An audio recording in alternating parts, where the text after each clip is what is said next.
राज्यसभेच्या खासदारकीसाठी भाजपच्या नेत्या नवनीत राणा इच्छुक होत्या। त्यासाठी त्यांनी सुनेत्रा पवारांची भेटही घेतली।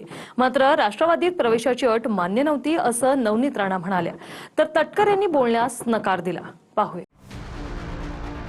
राज्यसभेवर जाण्यासाठी सुनेत्रा पवार आणि पार्थ पवारांनीच आधी इच्छा व्यक्त केली होती, पण पक्षात प्रवेशाची अट टाकल्यानं नकार दिल्याचं नवनीत राणांनी स्पष्ट केलंय। भारतीय जनता पार्टीत काम करणारी मी प्रामाणिक आणि निष्ठावान कार्यकर्ती आहे, त्यामुळे मी कोणत्याही पदासाठी आपली विचारधारा बदलणार नाही। सुनेत्रा पवार आणि पार्थ पवार यांनी मला राज्यसभेवर पाठवण्याबाबतची इच्छा व्यक्त केली होती। माझ्या कार्यक्षमतेवर विश्वास दाखवत त्यांनी माझा विचार केला, याबद्दल आभारी आहे।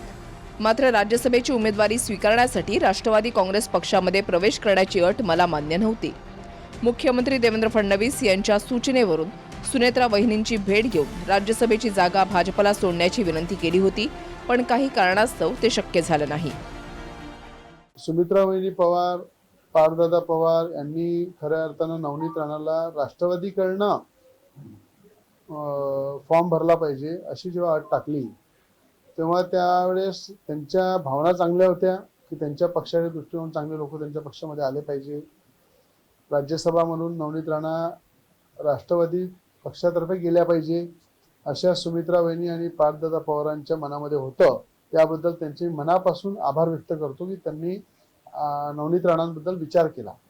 पण नवनीत राणांचे विचार हे भारतीय जनता पार्टीचे विचार, हिंदुत्वाचे विचार, महाराष्ट्राचे मुख्यमंत्री आदरणीय सन्माननीय देवेंद्र फडणवीस साहेब यांच्या नेतृत्वामध्ये नवनीत राणा काम करतात आणि त्यांच्याच नेतृत्वामध्ये शेवटपर्यंत मी काम करत राहील असा निर्धार नवनीत राणांनी केला। तर असं खरंच राष्ट्रवादीने आधी त्यांच्याशी संपर्क साधला होता? नाही, मला या विषयावरती काय बोलायचं नाही।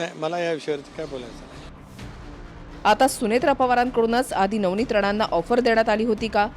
त्यावर प्रदेशाध्यक्ष तटकर यांनी मात्र बोलण्यास नकार दिला।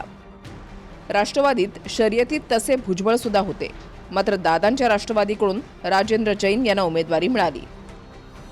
पण राज्यसभेच्या खासदारकीसाठी नवनीत राणांनीही प्रयत्न केले आणि त्यासाठी सुनेत्रा पवारांची त्यांनी भेटही घेतली।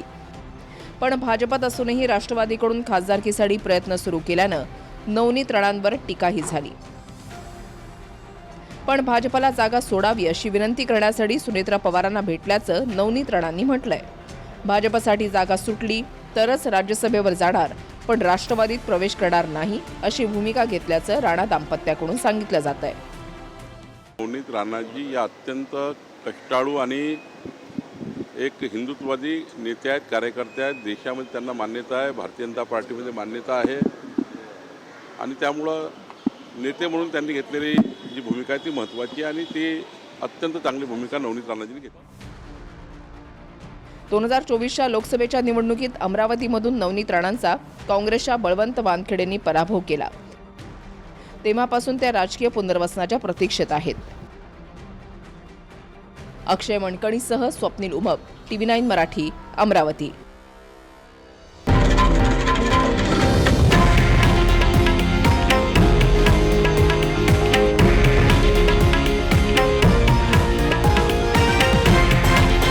हे आहे देशातील नंबर 1 न्यूज नेटवर्क आणि आपण पाहत आहात TV9 मराठी, एकमेव।